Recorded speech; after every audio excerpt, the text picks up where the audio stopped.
Hello friends, 30 days weight loss challenge intermittent fasting 16:8 அந்த ரேஷியோவில் இன்றைக்கி டே 24ஓட டயட் மீல் பிளான் என்ன அப்படின்னு தான் பார்க்க போகிறோம்.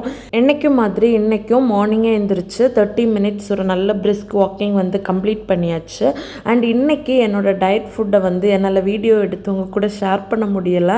மார்னிங்கே நான் ஆஃபீஸில் இருந்து எனக்கு மீட்டிங் இருந்துச்சு அப்படின்னு போயிட்டேன். அண்ட் மேனேஜர் கூட தான் எனக்கு லஞ்சு பிரேக்ஃபாஸ்ட் எல்லாம் கம்ப்ளீட் பண்ண வேண்டியது இருந்துச்சு. அதனால் நான் அதை ப்ராப்பராக ஷூட் பண்ணலை.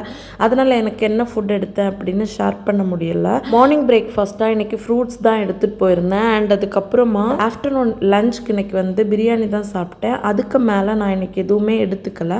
நான் இதுக்கு முன்னாடி உங்ககிட்ட சொல்லியிருக்கேன், நான் பிரியாணி எடுத்துக்கிற அன்றைக்கி வேறு எந்த ஃபுட்டுமே எடுத்துக்க மாட்டேன் அப்படின்னு. ஒரு சிஸ்டர் கமெண்ட் பாக்ஸில் மார்னிங் ஃப்ரூட்ஸ்க்கு பதிலாக ப்ரோட்டீன் ரிச்டாக ஏதாச்சும் எடுத்துக்கோங்க அப்படின்னு ஷேர் பண்ணியிருந்தீங்க. எனக்கும் எடுத்துக்கணும்னு ஆசை தான். ஆனால் மார்னிங் நம்ம எந்திரிச்சு ஆஃபீஸ் போகிறதுக்கு முன்னாடி ஒரு ஈஸி கோயிங் ஃபுட்டாக எனக்கு ஃப்ரூட்ஸ் தான் கையில் கிடைக்கும். கண்டிப்பாக அப்கமிங் டேஸில் ப்ரோட்டீன் ரிச்டாக எடுத்துக்க நான் ட்ரை பண்ணுறேன். அண்ட் இன்னொரு சிஸ்டர் ஒரு லாங் கமெண்ட்ஸ் மாதிரி இன்டர்மீடியன்ட் ஃபாஸ்டிங் இருக்கீங்க, எப்படி மேனேஜ் பண்ணுறீங்க, ஒர்க்குக்கும் போயிட்டு அண்ட் பசிக்காதா, வீட்டில் இருக்கிற எனக்கே பசிக்குது, உங்களுக்கு எப்படி பசிக்காமல் கண்ட்ரோல் பண்ணுறீங்க அப்படின்னெல்லாம் ஒரு லாங் கமெண்ட்ஸ் கேட்டிருந்தீங்க. எஸ், அஃப்கோர்ஸ் எனக்குமே பசிக்கும். ஆனால் இப்போ கிடையாது. நான் இன்டர்மீடியன்ட் ஃபாஸ்டிங் ஆரம்பித்த இனிஷியல் ஸ்டேஜில் ஒரு 10 to 15 நாள் என்னால் தாங்க முடியாத அளவுக்கு பசி இருந்துச்சு. அண்ட் ரொம்ப கஷ்டமாக தான் இருந்துச்சு. கிரேவிங்ஸ் இருக்கும், டெம்டிங் இருக்கும், மூட் ஸ்விங் இருக்கும், இப்படி நிறைய ப்ராப்ளம்ஸ் கோ த்ரோ பண்ணேன். ஆனால் டயட் இருக்கணும், வெயிட் லாஸ் பண்ணணும் அப்படிங்கிற ஒரே கோல் மட்டும்தான் இன்னொரு பக்கம் எனக்கு ஓடிட்டு இருந்துச்சு.